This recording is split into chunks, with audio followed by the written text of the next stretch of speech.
Amino அமிலங்களின் தொகுப்புகளால் உண்டாகும் பொருட்கள் புரதங்கள். ஹைப்போகுளோரஸ் அமிலம் சிதைவதால் உருவாவது பிறவி நிலை ஆக்சிஜன். இரும்பை செயல்திறன் அற்றதாக மாற்றும் அமிலம் அடர் நைட்ரிக் அமிலம். எறும்புகளிலும் தேனீக்களிடமும் உள்ள அமிலம் ஃபார்மிக் அமிலம்.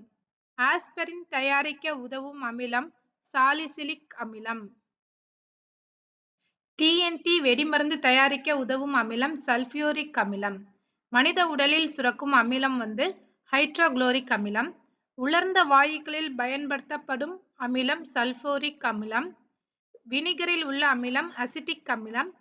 ஜோல்பேயின் முறையால் தயாரிக்கப்படும் அமிலம் சாலிசிலிக் அமிலம்.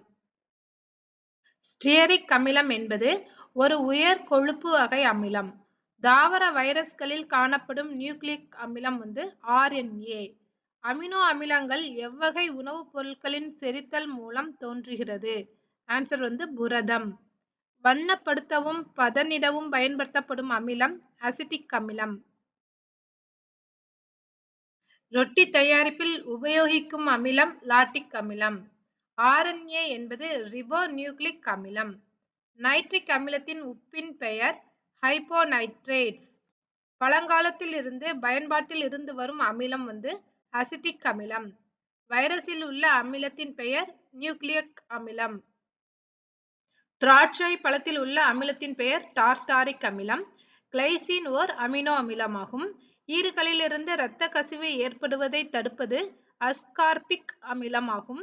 நைட்ரஜன் மற்றும் கந்தக ஆக்சைடுகள் வளிமண்டலத்தில் அதிகரிப்பதால் ஏற்படும் சுற்றுச்சூழல் பாதிப்பின் பெயர் அமிலமலை. சோப்புகளில் உப்பாக உள்ள அமிலத்தின் பெயர் கொழுப்பு அமிலம். நைட்ரிக் அமிலம் பெருமளவில் தயாரிக்கும் முறைக்கு ஆஸ்வால்டு முறை.